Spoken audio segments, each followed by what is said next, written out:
When you think of Coca-Cola, you think of happiness. Nike, inspiration, and Apple, innovation. These brands didn't just dominate markets, they redefined them. But what makes them so iconic? In this video, we'll explore the key marketing events that turned Coca-Cola, Nike, and Apple into global powerhouses, the revolutionary campaigns that changed the game, and the lessons businesses can learn from their journey. Let's dive into the stories behind these legendary brands. Marketing is no longer just about promoting a product, it's about creating a narrative that resonates with customers. Firstly, building brand identity. Marketing helps businesses stand out by showcasing their unique values, building trust, and fostering customer loyalty in competitive markets. Secondly, connecting emotionally. People don't just buy products, they buy feelings, values, and trust. And finally, driving growth and innovation.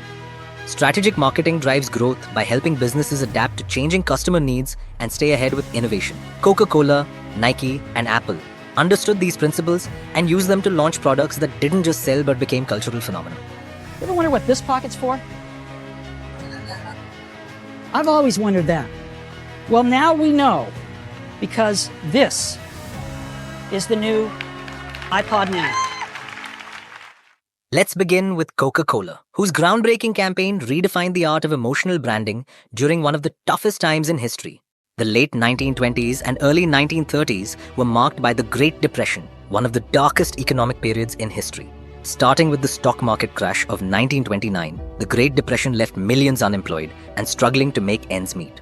People drastically cut back on non-essential spending, including indulgences like soda, which was considered a luxury. Coca-Cola, though a recognized name, was struggling to retain its consumer base. The brand was seen as just another soft drink, and it faced increasing competition from local soda makers. For Coca-Cola to survive this economic downturn, it needed to become more than just a beverage. It needed to position itself as an affordable comfort during a time of widespread hardship.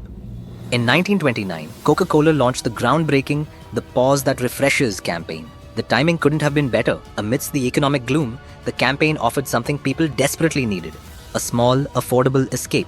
The campaign encouraged people to take a break, or a pause, and enjoy a moment of refreshment. This simple message resonated deeply with a population searching for little joys during difficult times. Coca-Cola wasn't just selling soda, it was selling a sense of happiness and relief that was accessible to everyone. The campaign utilized posters, magazine ads, and outdoor billboards to spread its message far and wide. Coca-Cola became a comforting presence in daily life, even for those who could afford little else. Coca-Cola's marketing brilliance lay in its ability to associate the brand with happiness and togetherness, even in challenging times. One of Coca-Cola's earliest successes in emotional branding was its association with Christmas, creating a timeless connection between the brand and festive joy. Coca-Cola's holiday ads during the 1940s didn't just sell a product, they reshaped cultural traditions by popularizing the modern image of Santa Claus. The brand became synonymous with the warmth and joy of Christmas. Decades later, Coca-Cola continued its legacy of emotional storytelling with the Share a Coke campaign, featuring personalized bottles with individual names, creating deeply meaningful connections with consumers worldwide. By addressing the challenges of the Great Depression with an emotionally resonant and culturally significant campaign, Coca-Cola turned a simple soda into a symbol of happiness, relaxation, and togetherness. The "Pause That Refreshes" wasn't just a slogan, it marked the transformation of Coca-Cola into a global cultural icon. Now, let's move to Nike, a brand that redefined sportswear with bold innovation and cultural impact. Let's explore how the Air Jordan phenomenon turned a struggling brand into a global powerhouse. In the late 1970s and early 1980s, Nike was battling to stay afloat in the fiercely competitive sportswear market. The company's challenges weren't minor, they were existential.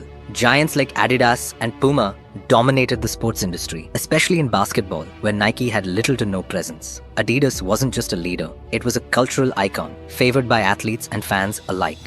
Nike's product, though functional, lacked the style and street credibility that Adidas had mastered. This made it nearly impossible for Nike to break into the basketball scene, a growing and highly influential market. While Nike had made some strides in running shoes, its lack of innovation and inability to connect with basketball enthusiasts left it struggling to differentiate itself. With dwindling market share and limited resources, Nike needed a bold move to survive. And to thrive, it needed to redefine its identity entirely. Amid this struggle, Nike identified an opportunity to change its fortunes by targeting the basketball world. The key to this strategy? Partnering with an emerging star who could embody their vision, Michael Jordan.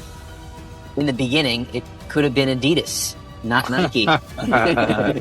You know what? The thing is, I never wore Nike shoes until I signed a Nike contract. Up to that point, my favorite shoe was an Adidas shoe, you know, and at the time that everybody was starting recruiting me about what shoes to wear, I was pro Adidas, you know, the whole time. And then once I went through the presentation with Nike, you know, they really made a grave effort of trying to, you know, have my input on the shoes, design any shoes that I wanted.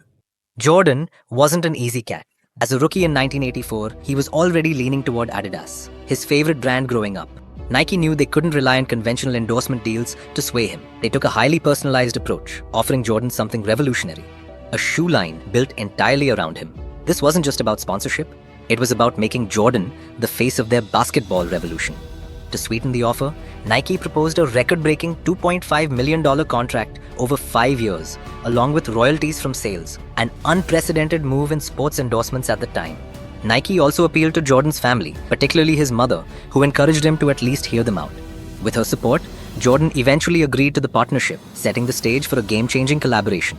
Nike wasted no time capitalizing on their partnership with Jordan, and the result was the iconic Air Jordan 1, launched in 1985. The NBA initially banned the Air Jordan 1 for violating uniform regulations, which could have been a setback. Instead, Nike turned it into a marketing masterstroke. Their ads proclaimed, "The NBA can't stop you from wearing them," transforming the shoes into a symbol of rebellion. This resonated strongly with young, aspiring athletes and sneaker enthusiasts, creating an instant cultural phenomenon. The Air Jordan wasn't just about performance, it was about identity. The bold design, combined with Jordan's on-court brilliance, made the shoes a must-have for anyone who wanted to stand out. Nike's partnership with Jordan didn't just solve their immediate problems, it laid the foundation for a long-term strategy that would revolutionize sports marketing. The Air Jordan line proved that endorsing athletes wasn't just about showcasing performance, it was about building a narrative that connected emotionally with consumers. This approach became the gold standard for sports brands, with Air Jordans now generating billions annually and remaining a cultural icon. Nike replicated this strategy globally. While Air Jordans transformed Nike's fortunes, the brand didn't stop there. In 1988, Nike launched the iconic Just Do It campaign, which further solidified its place as a global leader. The Just Do It slogan inspired millions worldwide to overcome challenges and chase their dreams, making it more than just a tagline. It became a personal mantra. This message perfectly complemented the Air Jordan ethos of ambition, resilience, and individuality, creating a unified brand identity.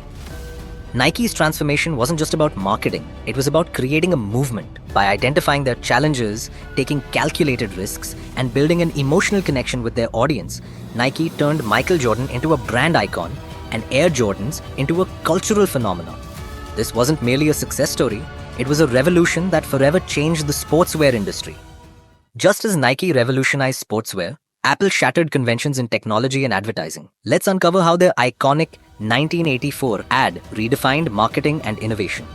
In 1977, Apple, a young, fledgling company on the West Coast, invents the Apple II, the first personal computer as we know it today. IBM dismisses the personal computer as too small to do serious computing and unimportant to their business. The early 80s. 81. Apple II has become the world's most popular computer, and Apple has grown to a $300 million company, becoming the fastest growing corporation in American business history. By the early 1980s, Apple was a small but ambitious company trying to compete in a rapidly growing personal computer market. IBM dominated the computer industry, representing everything Apple wasn't: corporate, uniform, and deeply entrenched in business environments. Apple's products were innovative, but struggled to stand out against IBM's brand strength and massive market share. Apple needed a way to differentiate itself, not just as a company making computers, but as a brand that stood for something bigger: creativity, individuality, and rebellion against conformity. Without a bold move, Apple risked being overshadowed and forgotten in the shadow of giants like IBM. Apple's co-founder Steve Jobs recognized the need to redefine the company's narrative. The launch of the Apple Macintosh in 1984 presented the perfect opportunity to make a statement, and the 1984 ad became that statement. IBM wants it all and is aiming its guns on its last obstacle to industry control: Apple. Will Big Blue dominate the entire computer industry? The entire information age? Was George Orwell right about 1984? on the daily side, the first glorious anniversary of the information purification devices. We have created, for the first time in all history, a garden of pure ideology, where each worker may bloom, secure in the pests of a contradictory thoughts. Our unification of thoughts is more powerful or than any fleet or army on earth. We are one people, with one will, one resolve, one cause. Our enemies shall walk ourselves to death, and we will bury them in their own religions. We shall prevail. On January 24th, Apple Computer will introduce Macintosh. And you'll see why 1984 won't do like 1984. Now you might wonder what's so special about this ad. Well, it didn't just sell a product, it redefined an entire era of marketing. Jobs collaborated with advertising agency Chiat Day to create a commercial that was as bold and innovative as the Macintosh itself. The ad, inspired by George Orwell's novel 1984, depicted a dystopian world ruled by Big Brother, symbolizing IBM, with a lone heroine representing Apple, smashing the oppressive system with a sledgehammer. Directed by Ridley Scott, the ad cost $1.5 million, a staggering amount for its time. The stakes were high, failure would be disastrous for the Macintosh's launch and Apple's future. The ad aired only once, during the Super Bowl 18 in January 1984, but it became a sensation, instantly positioning Apple as the rebel of the tech industry. The ad didn't just sell a product, it sold an idea that Apple was a brand for thinkers, dreamers, and innovators who dared to challenge the norm. The ad broke away from traditional tech commercials, which focused on technical specifications. Instead, it evoked powerful emotions of liberation and individuality. Viewers didn't just see a computer, they saw a movement that resonated with their desire to break free from conformity. Apple positioned itself as the antithesis of IBM, appealing to creative individuals and independent thinkers. This identity would define Apple's marketing for decades to come. In conclusion, great brands are built on more than just products. They're built on moments that resonate deeply with people. Coca-Cola's Pause That Refreshes campaign showed how to turn adversity into opportunity through emotional branding. Nike's Air Jordan transformed a simple sneaker into a cultural phenomenon, while Apple's 1984 ad demonstrated the power of challenging conventions. These stories teach us the importance of connecting with audiences emotionally, innovating fearlessly, and tailoring strategies to the right moments and markets. Which of these brands inspires you the most? Share your thoughts in the comments below, and don't forget to like, share, and subscribe for more business insights. Until next time, stay inspired and stay creative.